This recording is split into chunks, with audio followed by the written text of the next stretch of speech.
Welcome to the Stringjoy Show. I am Ryan. We had some requests for some beginner type content. We do some very advanced type stuff on here, like our Ask a Luthier series, recording tips and tricks and things like that, but not a ton in the beginner world. So I thought that was a brilliant idea, so much so that we're gonna go all the way back to the very beginning today. You just got your first guitar, you brought it home, you're inspired and excited, and you pull it out of the case and you go, you gotta tune it. You gotta tune it before you do anything else. So I am going to help you tune your guitar in the next couple of minutes, and then we'll look at some options for how you want to tune your guitar in the future.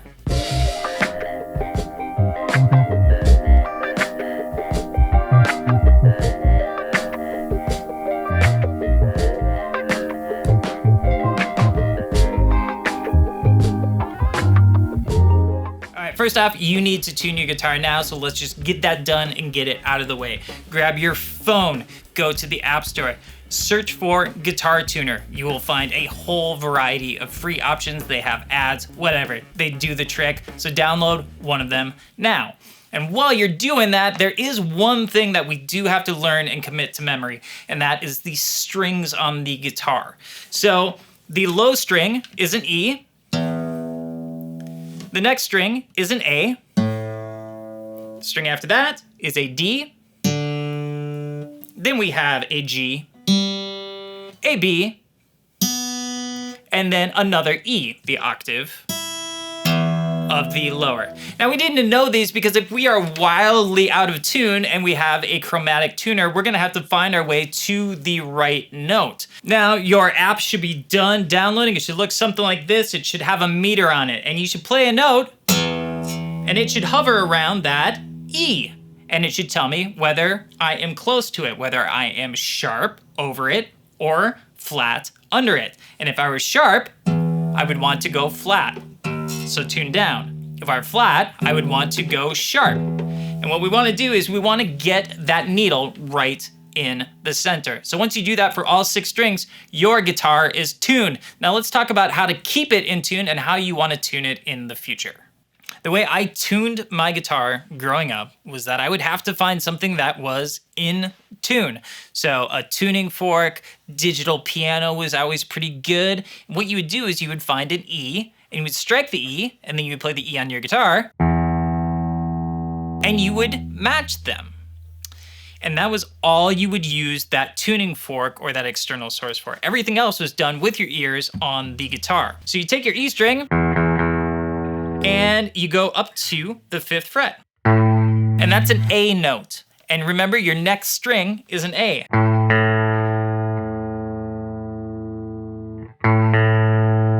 So you want to match them up so that they sound just perfect and that there's no real vibration or anything going. So then we go from the A and we go up to the 5th fret. And what note is that? It's a D. And what's our next string? A D. So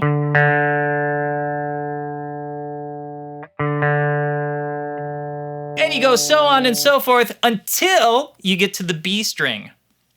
This B is a weird string to have on a guitar. It should be a C. And the 5th fret on the G string is a C, but the 5th string is a B. So you actually have to come down to the 4th. And then back up to the 5th on the B string. And that will bring you to your high E. So that is how you manually tune your guitar. When you advance further in guitar, you'll be able to do this very, very quickly with harmonics. Some people argue that that is actually a more accurate form of tuning than using your ears on the 5th fret. Now that we have figured out how to tune the guitar manually, we will move on to what will likely be the way we tune going forward, and that is a digital tuner. Now there are a variety of different digital tuners out there, and you typically land on the one that works best for the instrument that you're playing. One very popular, inexpensive option that works for both electric and acoustic guitars is the clip-on tuner. I have one here from Korg, but there are tons of others. I have one here from Boss. There's also the Snark. They all pretty much work the same. And the idea is that through vibration, it's able to tell you whether your guitar is in tune or not. So here, if we watch this, I play an E. says I'm just a hair sharp. Nope, now I'm back in. So we'll go A. Pretty good. This is a great option if you are rarely plugged in and you want to be able to tune regularly. It's also really great if you are an electric player and you want to keep tabs on your tune in the middle of a song. If you have a guitar that if you do a real big bend, you know it's going to slide out of tune a little bit. You can actually use this and tune it on the sly in the middle of a tune. So it's really, really great for that. If you are an electric player or an acoustic player with a pickup on your guitar, you will likely end up using a Stompbox style tuner. Now there are tons of these on the market, tons and tons and tons. And I have pulled out two that I really like for different purposes. They do the same thing, but just a little bit different flavor. The first one here is a quick and easy tune, and this is the Polytune 2. There are a bunch of different Polytunes and they all kind of do the same thing. What makes this tuner unique is that you can play all of the strings at once and it will tell you which ones are out of tune. It works most of the time. So if I play open right now, we can see that the G and the B strings are flat. So let's check that G string. It was indeed flat. So we move it up. And then the B. Now, one thing that you're going to notice is that my guitar signal is not coming through the amplifier right now, and that is because it's set to kill the signal completely. So this becomes very, very useful for electric guitar players. You kick this on when you're in between songs and you don't want to interrupt the singer while they're talking and things like that. But if we turn it off, after that, the tuning process is almost exactly the same as it was on the app as well as the headstock tuner. You play your note. That's telling me that I'm perfectly in tune. Let's check the A. Also perfectly in tune. D, perfectly in tune. G, possibly still a little flat. We're gonna kick it up just a little bit. Perfectly in tune. B, perfectly in tune.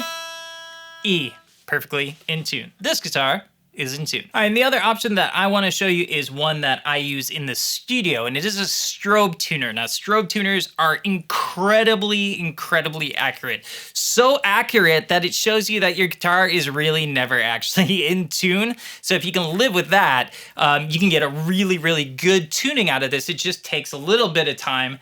And so let's take a look at the E and see what happens. Now what we see is those bars are moving in a circular direction. And they're looking like it's a little bit flat. So if I move that up a little bit, that's about as close to in tune as I'm gonna get. Let's try it with the A. Now remember, I just got done tuning this with the Polytune 2 and it said that everything was perfectly in tune. But what we're finding is that there are little tweaks that we can make on each string.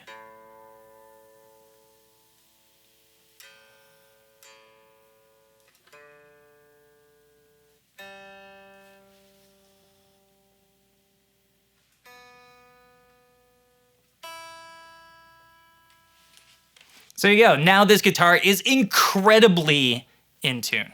Now we basically just went there from the least accurate tuning to the most accurate tuning. And the least accurate tuning would be the human ear. That is we're not computers, so that is the least accurate. I would also argue that the human ear is what is listening to music, so probably good enough. You want a little bit more accurate than that? Then we can use the Polytuner, something like that, where you can get a good tune, or otherwise a headstock tuner, and you can get a good, solid, quick tune that will get you right into the right place. And then lastly, with the Strobe Tuner, if you are really looking to dial in something perfectly in tune, then you can go no more accurate on the general market than a Strobe Tuner. So hopefully we got you in tune right away, and then hopefully we gave you some stuff to think about as far as how you want to pursue staying in tune from here on out. So until next time, I will see you when I see ya.